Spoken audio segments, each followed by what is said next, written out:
Hi friends, আমি সীমিতা আবারও চলে এসেছি আজকে একটি নতুন রেসিপি নিয়ে। আর আজকে আমার রেসিপি হলো দই বড়া। আর এই দই বড়া বানানোর জন্য এখানে আমি 200 গ্রাম বিউলির ডাল ভিজিয়ে রেখেছি। এটাকে আমি ওভারনাইট ভিজিয়ে রেখেছিলাম।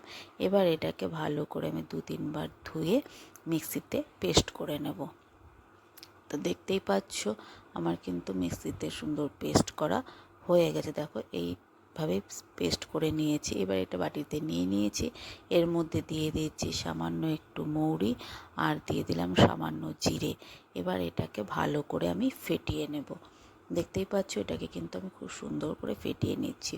যত ভালো করে ফেটাবে তত সুন্দর কিন্তু বড়াটা সফট হবে। দেখতেই পাচ্ছ, দেখো খুব সুন্দর করে কিন্তু আমার ডালটা ফেটানো হয়ে গেছে। আর ডালটা যে সুন্দর করে ফেটানো হয়ে গেছে এটা কী করে বুঝবে?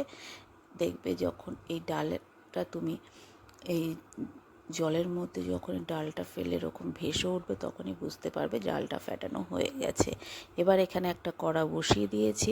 কড়াতে আমি তেল দিয়ে দিলাম, সাদা তেল দিয়ে দিয়েছি। তেলটা গরম হয়ে গেছে। এবার এখানে আমি ওই ডালের বাটাটাকে বড়ার আকারে করে আমি এখানে দিয়ে দিচ্ছি। দেখো আমি একটা একটা করে কিন্তু এই বড়াগুলোকে আমি ছেড়ে দিচ্ছি। দেখতেই পাচ্ছ আমি কিন্তু একটা একটা করে বড়াগুলো এর মধ্যে তেলের মধ্যে দিয়ে দিচ্ছি।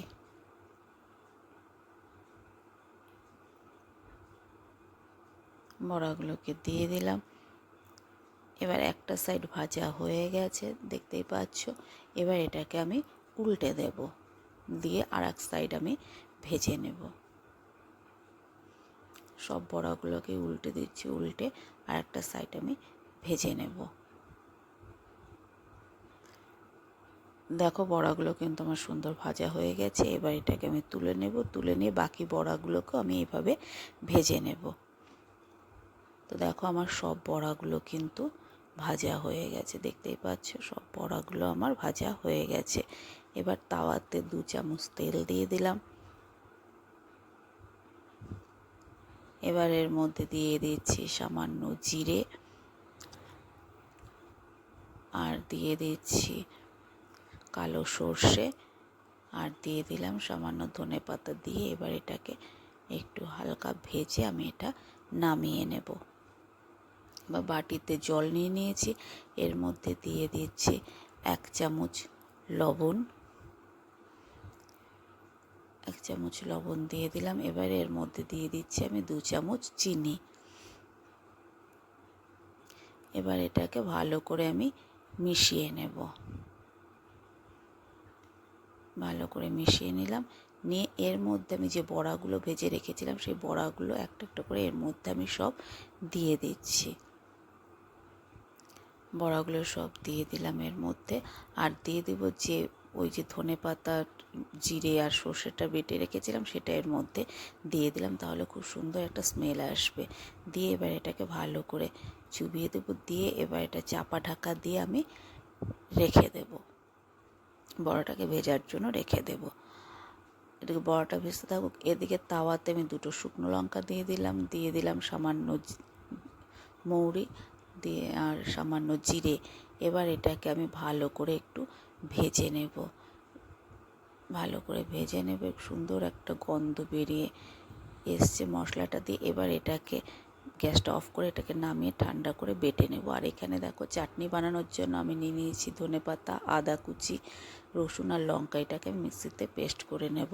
দেখো মিক্সিতে আমি হালকা পেস্ট করে নিয়েছি। এবার একটু টেস্টটা বেটার করার জন্য এর মধ্যে দিয়ে দিচ্ছি 1 চামচ দই আর দেব সামান্য একটু চিনি আর দিয়ে দিচ্ছি সামান্য বিট নুন। দিয়ে এবার এটাকে আমি ভালো করে পেস্ট করে নেব। তো ফাইনালি রেডি হয়ে গেছে আমার ধনেপাতার চাটনি। এটাকে একটু ফ্রিজে রেখে দেবো। আর এখানে একটা বাটির মধ্যে আমি তেঁতুল নিয়ে নিলাম। এটাকে ভালো করে গুলে আমি একটা কাত তৈরি করে নেব। আর এখানে কড়া বসিয়ে দিয়েছি। কড়াতে আমি দিয়ে দিলাম 1/2 কাপ চিনি। দিয়ে এবার এটা ক্যারামেল আমি তৈরি করে নেব। চিনিটা দেখতেই পাচ্ছ আমার কিন্তু ক্যারামেলটা রেডি হয়ে গেছে। দেখো রেডি হয়ে গেছে ক্যারামেলটা। এবার এর মধ্যে আমি তেঁতুল গোলাটা দিয়ে দিয়েছি। দিয়ে এটা আমি চাটনি বানিয়ে নিয়েছি। তেঁতুলের একটা চাটনি বানিয়ে নিয়েছি। এখানে আমি 400 গ্রাম দই নিয়েছি, তার মধ্যে দিয়ে দিলাম আমি 2 চামচ চিনি, 2 চামচ চিনি দিয়ে দিলাম, আর দিয়ে দিচ্ছি 1 চামচ বিট নুন। এবার এটাকে আমি ভালো করে ফেটিয়ে নেব। এটাকে ভালো করে আমি ফেটিয়ে নিচ্ছি। দেখো খুব সুন্দর কিন্তু ফেটানো হয়ে গেছে। আর এদিকে দেখো যে বড়াটা ভিজিয়ে রেখেছিলাম জলে, দেখতেই পাচ্ছ কি সুন্দর ফুলে উঠেছে। দেখো খুব সুন্দর কিন্তু ফুলে উঠেছে। এবার দেখো দইটাও খুব সুন্দর ফেটানো হয়ে গেছে। এবার ওই বড়াগুলো জলটা নিংড়ে আমি দইয়ের মধ্যে দিয়ে দেব। দেখতেই পাচ্ছ জল থেকে বড়াগুলোকে তুলে ভালো করে চিপে নিয়ে আমি এই দইয়ের মধ্যে একটা একটা করে সব দিয়ে দিচ্ছি।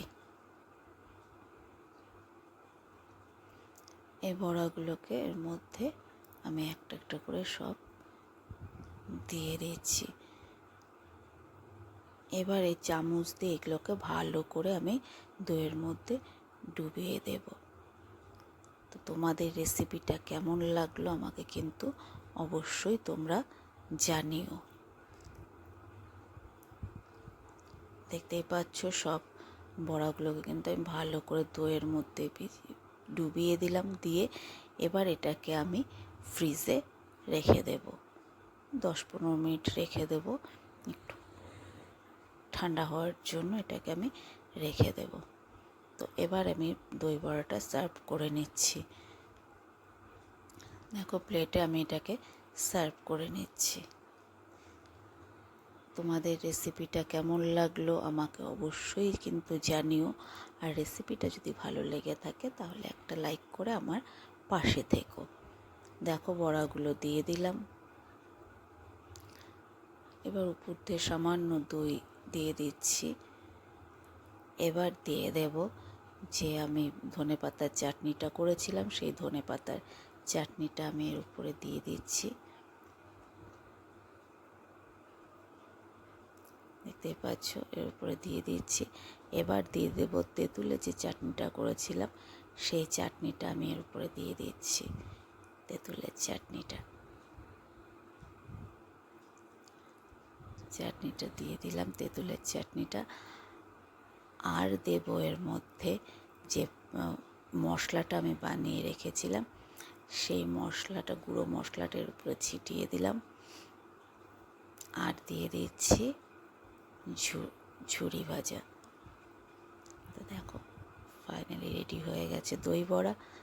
তোমাদের রেসিপিটা যদি ভালো লেগে থাকে অবশ্যই বাড়িতে একবার ট্রাই করে দেখো। তাহলে চলো আজকে এ পর্যন্তই, আবারও আসবো অন্য কোনো দিন অন্য কোনো রেসিপি নিয়ে। সবাই খুব ভালো থেকো, সুস্থ থেকো, আর তোমাদের বলবো বাড়িতে একবার অবশ্যই ট্রাই করে দেখো। চলো তাহলে টাটা।